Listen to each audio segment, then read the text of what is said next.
kembali lagi bersama saya, Kak Wahida, di channel Hamas Afrika. Kali ini kita akan membahas materi matematika kelas 4, halaman 174 sampai 176, bagian uji kompetensi. Nah, tanpa berlama-lama lagi, mari kita mulai. Sebelumnya, jangan lupa subscribe ya. Baik, kita perhatikan di sini sudah ada halaman 174, bagian uji kompetensi. Kerjakan soal berikut dengan cermat dan salin jawaban pada buku kalian. Nomor 1, perhatikan gambar berikut. Nah, di sini ada gambar A sampai gambar I. Tentukan mana yang termasuk bangun segi banyak dan bukan segi banyak. Kita tulis di sini bangun segi banyak. Itu bangun yang mana saja. Kemudian bangun bukan segi banyak itu yang mana saja ya. Kita lihat mulai dari gambar A. Nah, gambar A dia memiliki sisi dan sudut ya, maka itu adalah segi banyak. Kita tulis di sini A. A merupakan bangun segi banyak. Kemudian gambar B, ini jelas ya dia gambar segi banyak. Kemudian gambar C. Nah, gambar C ada sisi yang melengkung, maka dia bukan segi banyak. Maka kita tuliskan C di bangun bukan segi banyak. Kemudian gambar D, segi banyak. Kemudian gambar E, nah ini gambar E, ada sisi yang melengkung juga bukan segi banyak. Kemudian gambar F, segi banyak. Kemudian gambar G, itu bukan segi banyak. Gambar H, itu segi banyak. Terakhir gambar I, itu segi banyak ya. Selesai untuk mengerjakan soal nomor 1. Selanjutnya nomor 2. Berdasarkan gambar sebelumnya, tentukan mana yang termasuk bangun segi banyak beraturan dan bangun segi banyak tidak beraturan. Kita tulis dulu di sini ya, yang beraturan dan tidak beraturan.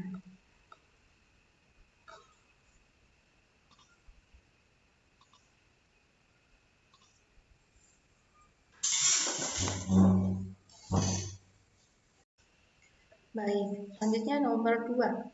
Perhatikan, berdasarkan gambar sebelumnya, tentukan mana yang termasuk bangun segi banyak beraturan dan bangun segi banyak tidak beraturan.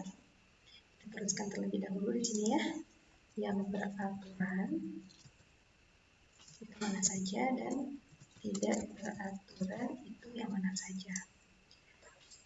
Jika kita lihat dari jawaban di nomor 1, segi banyak beraturan itu adalah bangun A, B, D, F, H, dan I. Perbedaan segi banyak beraturan dan segi banyak tidak beraturan adalah segi banyak beraturan itu memiliki panjang sisi dan besar sudut yang sama, sedangkan segi banyak tidak beraturan itu memiliki besar sudut dan panjang sisi yang berbeda-beda. Maka kita mulai perhatikan dari bangun segi banyak yang A ya. Kita lihat gambar A. Nah, gambar A ini memiliki panjang sisi yang berbeda-beda ya, dan memiliki besar sudut yang berbeda-beda juga. Maka gambar A itu termasuk segi banyak tidak beraturan. Kita tuliskan gambar A di segi banyak tidak beraturan. Seperti ini ya. Selanjutnya gambar B. Kita lihat gambar B. Nah, gambar B ini memiliki besar sudut dan panjang sisi yang sama ya. Maka gambar B ini adalah segi banyak beraturan. B. Selanjutnya gambar D. Nah, ini gambar D. Kalau kita lihat ini ada besar sudut yang berbeda-beda ya. Ada yang siku-siku, ada laci. Maka gambar D merupakan segi banyak yang tidak beraturan ya. Terus D di sini. Selanjutnya gambar F. Kita lihat gambar F ini. Nah, gambar F ini memiliki panjang sisi yang sama setiap sisinya, besar sudutnya juga sama. Maka gambar F itu termasuk segi banyak yang beraturan. Selanjutnya gambar H. Kita lihat gambar H. Nah, ini panjang sisinya berbeda-beda, sudutnya juga berbeda-beda besarnya. Maka gambar H itu merupakan segi banyak tidak beraturan ya. Terakhir gambar I ya, gambar I ini jelas memiliki panjang sisi yang sama dan besar sudut yang sama. Maka gambar I itu merupakan segi banyak beraturan. Nah, sudah. ketemu jawaban untuk soal nomor 2, segi banyak beraturan ada pada bangun B, F, dan I, sedangkan segi banyak yang tidak beraturan ada pada gambar A, D, dan H. Begitu untuk mengerjakan soal nomor 2. Nah, sekarang kita kerjakan soal nomor 3. Sebutkan ciri-ciri dari bangun segi banyak beraturan. Nah, yang tadi kakak sebutkan ya, segi banyak beraturan itu memiliki panjang sisi yang sama besar dan besar sudut yang sama ya. Baik, selesai. Sekarang nomor 4. Perhatikan di nomor 4, hitunglah jumlah sudut lancip pada sudut. Sekarang nomor 4. Hitunglah jumlah sudut lancip dan sudut tumpul pada bangun segi banyak tak beraturan tersebut. Nah, pada gambar ini kita hitung sudut lancip dan sudut tumpulnya ya. Kita hitung sudut lancipnya terlebih dahulu. Sudut lancip ini 1, 2, 3, kemudian 4. Ada 4 sudut lancip ya. 4 sudut lancip. Selanjutnya sudut tumpul 1, 2, 3, ini ya 3, 4, 5, 6. Ada 6 sudut tumpul ya. Selesai untuk mengerjakan soal nomor 4. Selanjutnya soal nomor 5 ada di halaman 175. Buatlah bangun segi banyak dengan ketentuan sebagai berikut. A. Bangun segi banyak beraturan dengan 10 sisi. Silahkan nanti adik-adik bisa menggambar bangun segi banyak beraturan dengan 10 sisi kurang lebih seperti ini. Oke, silahkan ya, ini segi 10. Besar sudutnya sama, panjang sisinya juga sama. Selanjutnya B. Bangun segi banyak tak beraturan dengan 5 sisi. Bangun segi banyak tak beraturan dengan 5 sisi. Nah, kurang lebihnya seperti ini ya. Ini ada 5 sisi. 1, 2, 3, 4, 5. Tetapi tak beraturan karena memiliki sudut yang berbeda-beda besarnya ya. Silakan adik-adik gambar kurang lebihnya seperti ini. Selanjutnya C. Bangun segi banyak beraturan dengan 5 sudut lancip. Nah, silakan adik-adik gambar kurang lebihnya seperti ini ya. Ada 5 sudut lancip. Apakah benar? Kita hitung 1, 2, 3, 4, 5 ya. Ada 5 sudut lancip. Bintang. Selanjutnya poin D, bangun segi banyak tak beraturan dengan 3 sudut lancip dan 3 sudut tumpul. Nah, silakan adik-adik kurang lebihnya membangun gambar seperti ini. 3 sudut lancip, 1, 2, 3. 3 sudut tumpul, 1, 2, 3. Ya, ini boleh langsung ke sini, boleh. Oh, sudut lancipnya ini ya, 1, 2, 3. Baik. Selesai ya untuk mengerjakan soal nomor 5. Sekarang kita lanjutkan ke soal nomor 6. Budi setiap pagi hari berolahraga lari mengelilingi taman kota yang berbentuk segi 6 beraturan. Jika panjang salah satu sisi taman kota tersebut adalah 50 meter, maka berapa jarak yang ditempuh oleh Budi untuk mengelilingi taman kota tersebut? Nah, ini karena segi 6 beraturan itu memiliki 6 sisi yang sama panjang ya, artinya tinggal kita kalikan saja 6 sisi tersebut dikali dengan panjang salah satu sisinya yaitu 50 meter. Sama dengan 300 meter. Maka jarak yang ditempuh Budi untuk mengelilingi taman kota tersebut adalah 300 meter. Selesai untuk mengerjakan soal nomor 6. Kita lanjutkan ke soal nomor 7. Sebutkan persamaan dan perbedaan ciri-ciri bangun A dan B tersebut. Dan bangun A ini adalah gambar belah ketupat, gambar B ini adalah gambar layang-layang ya. Persamaannya, kedua gambar ini sama-sama memiliki 4 sisi dan 4 sudut ya. Kemudian perbedaannya, bangun ini ya, gambar A memiliki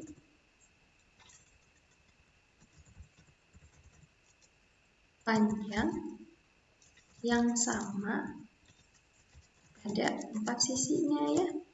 Sedangkan gambar B tidak. Nah, ini kita lewat gambar A ya. Gambar A memiliki panjang yang sama pada 4 sisinya, sedangkan gambar B tidak. Nah, itu adalah persamaan dan perbedaan ciri-ciri dari bangun A dan B. Selanjutnya kita lanjutkan ke soal nomor 8. Dapatkah dibuat segitiga siku-siku sekaligus sama kaki? Jelaskan pendapat kalian.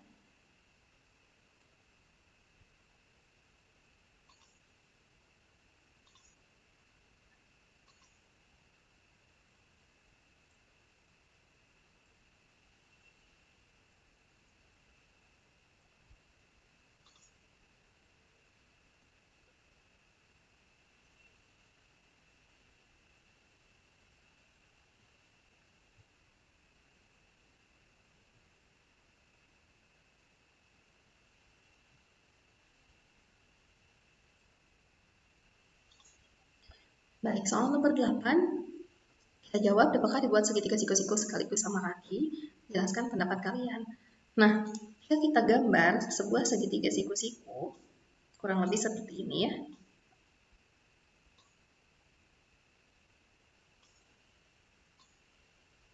Nah, seperti ini. Maka, jika segitiga siku-sikunya terdapat dua buah, maka akan menjadi segitiga sama kaki. Apakah benar? Coba gambar segitiga sama kakinya terlebih dahulu.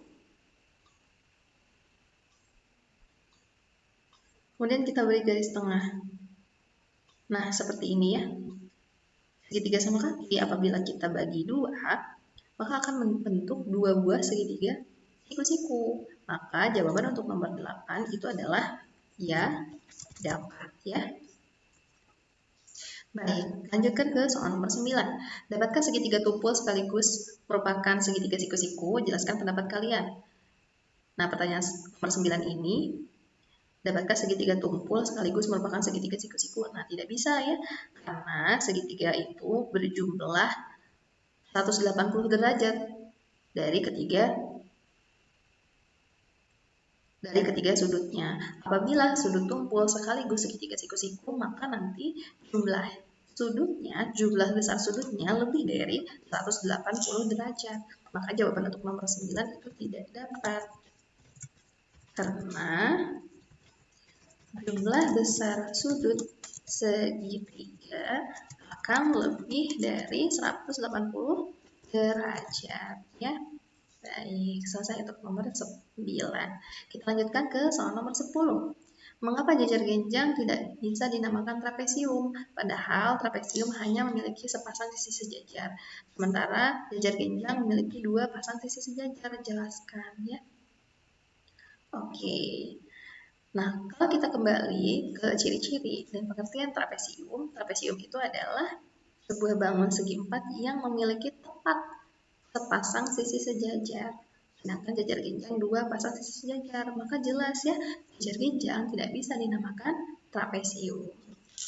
Maka kita tulis di sini karena trapesium merupakan segi empat yang memiliki tepat sepasang sisi sejajar ya. Sepasang sisi sejajar. Oke. Kita panjangkan. Nah, seperti ini ya.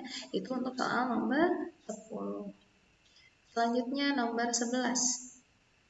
Ciri apa saja yang menyebabkan belah ketupat tidak bisa dinamakan trapesium? Nah, ini bisa kita balik lagi ke soal nomor 10. Belah ketupat itu memiliki 4 sisi, di mana memiliki dua pasang sisi sejajar ya. Maka tidak bisa dinamakan trapesium. Karena belah ketupat memiliki 2 pasang sisi sejajar ya. Jadi tidak dapat dinamakan trapesium. Baik, selesai untuk soal nomor 11. Selanjutnya nomor 12. Buatlah minimal 4 bangun datar berbeda bentuknya Kemudian susun menjadi satu bangun datar dengan berbagai cara yang mungkin. Nah, ini sebenarnya kalian bebas berkreasi ya, sesuai dengan imajinasinya menggunakan bentuk bangun datar yang berbeda-beda. Nah, di sini kakak akan memberikan satu contoh saja seperti ini ya. Ini ada 4 bentuk bangun datar yang berbeda-beda. Ada persegi panjang, ada lingkaran, segitiga, dan trapesium ya. Menjadi sebuah gambar. Silakan adik-adik boleh mengikuti seperti ini atau berkreasi masing-masing. Asalkan menggunakan 4 bentuk bangun datar yang berbeda ya. Baik, kita lanjutkan ke soal nomor 12. Mohon maaf. Baik, kita lanjutkan ke soal nomor 13. Buatlah suatu bangun datar tertentu yang dapat diuraikan menjadi minimal 4 bangun datar yang berbeda. Jadi kita membuat bangun datar, tapi di dalamnya terdiri dari 4 bangun datar yang berbeda ya. Di sini kakak kasih contoh. Ini kakak beri contoh gambar sebuah bangun jajar genjang yang di dalamnya itu terdiri atas beberapa bangun datar ya. Ada 4, harus ada 4. Di sini ada segitiga ya. Segitiga, kemudian jajar genjang. Mohon maaf, ini bukan jajar genjang ya. Ini segi 1 2 3 4 5. Ini segi banyak tidak beraturan. Kemudian ini trapesium. Kemudian ada jajar genjang lagi di dalamnya kalau misalkan kita lihat. Nah, kurang lebih seperti itu. Silakan adik-adik berkreasi masing-masing ya. Selanjutnya kita lanjutkan ke soal nomor 14 di halaman 176. Perhatikan penyusunan beberapa bangun datar sehingga menjadi bangun berikut. Susun beberapa bangun datar tersebut sehingga menjadi satu bangun datar yang berbeda dengan gambar tersebut. Nah, adik-adik bisa menggambar terlebih dahulu bangun yang sama di bukunya, kemudian digunting, dan silakan adik-adik berkreasi sebisanya adik-adik ya. Di sini kakak akan memberi contoh satu saja. Kurang lebihnya seperti ini ya. Nah, gambar yang berbeda dari yang asalnya seperti ini. Ya. Selebihnya silakan adik-adik berkreasi. Oke, selanjutnya kita kerjakan soal terakhir nomor 15. Perhatikan bangun datar yang telah diuraikan menjadi beberapa bangun datar berikut. Uraikan bangun datar tersebut sehingga menjadi beberapa bangun datar yang berbeda dengan gambar tersebut. Ya, kita membuat bangun datar yang berbeda dengan bangun datar yang telah diuraikan ini ya. Silakan adik-adik caranya bisa dengan menggambar di buku atau menggunting kertas warna ya, bentuknya disesuaikan, disamakan, kemudian berkreasi supaya lebih mudah. Di sini kakak akan berikan satu contoh. Nah, kurang lebih seperti ini ya diuraikannya. Ini ada bentuk yang berbeda ya.